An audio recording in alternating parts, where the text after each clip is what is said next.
Kumusta mga bossing?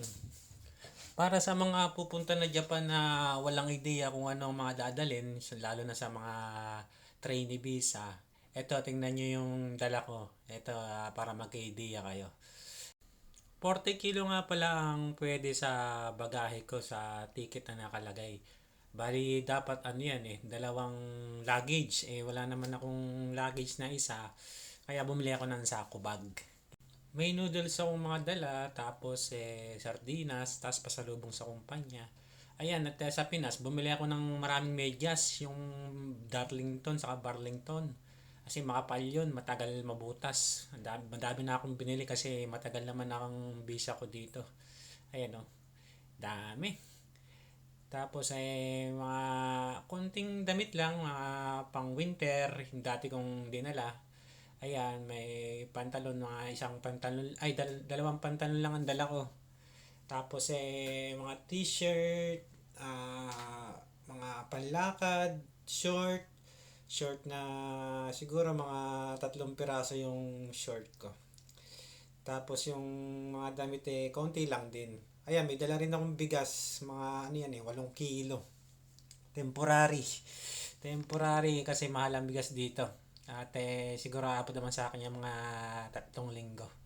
Ayun, ang dala ko nga pala yung magic syrup, sinigang mix, ano pa ba yun nandiyan sa loob ng plastic? Ay, sardinas nga. Mas maganda, ang dadali nyo, mas maraming pagkain, tapos mga seasoning, sample yung magi sabor ba yun? Yung toyo na may kalamansi. Pwede rin kayo magdala ng sabon.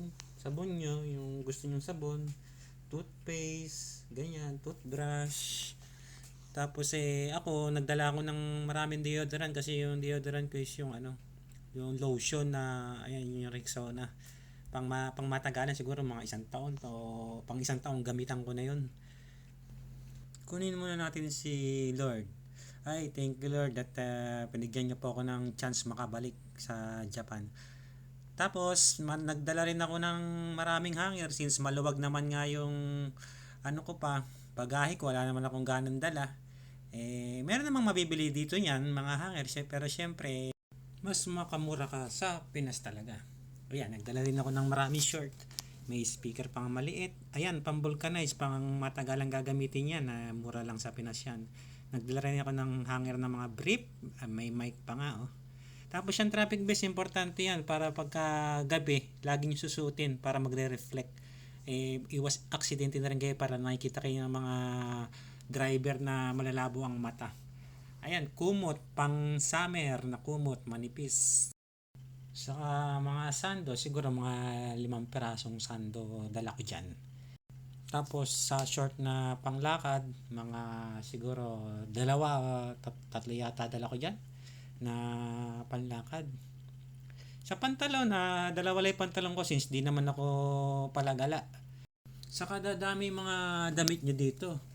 Kasi di nyo may iwasang matuksong bumili sa mga second hand shop. Siya nga pala, nagdala nga pala ako ng back support.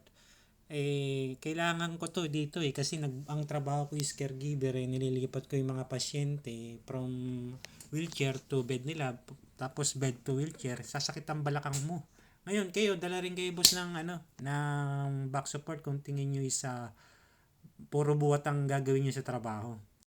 Nagdala nga rin pala ako ng dryer sa buhok kasi magpapahaba tayo ng buhok dito sa Japan dahil sa mahal ng paggupit. Kaya para makatipid, papalong hair tayo. Nagdala rin ako ng mga konting mga pang winter. Sa mga training na pupunta dito, kahit isang jacket lang ang dalhin nyo, yung regular na jacket lang ba? Tapos dito na kayo bumili ng mga jacket. Mura lang naman sa mga second hand shop yun. Ay, natapos na naman ang boring na vlog. Salamat sa panonood mga boss. Hanggang sa muli. Bye bye!